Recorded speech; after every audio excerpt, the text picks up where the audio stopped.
Hello friends, this is Nirmal here for Technique, and today we'll do a comparison with Moto G and Moto E. So both are entry level and mid-range phones from Motorola, and Moto G has had great success, and after that Motorola released the Moto E last week. So we'll do a quick comparison on which is better or which you should pick in this price range. So even though these two phones are in different price ranges, like one is in the 7K range and one is in the 13K range, we would just outline what are the basic differences between these two phones, because both the phones are really good performers. So what do you get additional when you pay around the same extra amount of 6K for Moto G, and why is Moto E better than better in that price range? So we'll talk about all these aspects. So first up, we'll talk about the design and the build quality. So you can see here both the devices has almost similar design, and the curved back and the matte finish, while the Moto E is thicker than the Moto E, and it's also slightly heavier than the Moto G.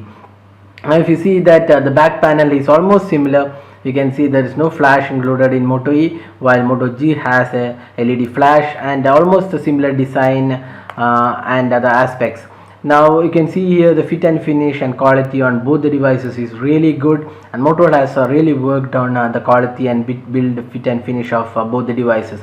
Now coming on to the specs, the Moto G comes with a HD display, while the Moto E comes with a QHD display, while the Moto G comes with an HD display. So that's one of the bigger aspects of these devices.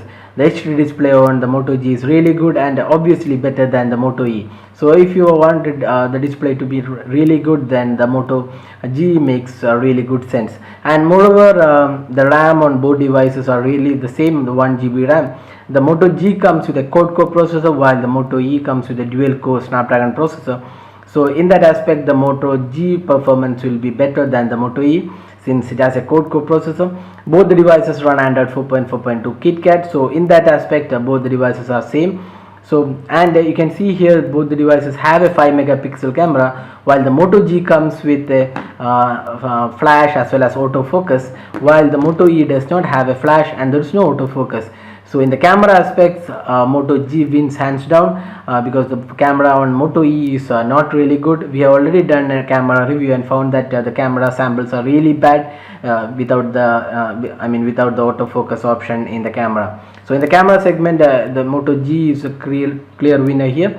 And the battery aspect, both the devices are almost similar, because they come with a similar capacity, almost similar capacity. Also, although Moto E has a slightly smaller battery, the battery performance is really the same. And if you see the overall performance of these two devices, the interface and the performance is really good. While we would say that the display on the Moto G is really good, and the touch sensitivity is also really good on the Moto G, since it has HD display.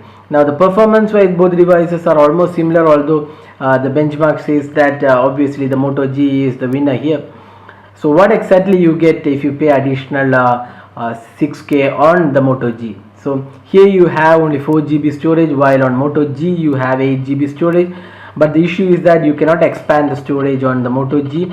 You need to pick up either 8 GB or the 16 GB variant, while on the Moto E you have only 4 GB of storage, and you can expand it via micro SD card. But another issue with Moto E is that you can't install apps on the SD card in Android 4.4 KitKat, so that could be issue with the storage.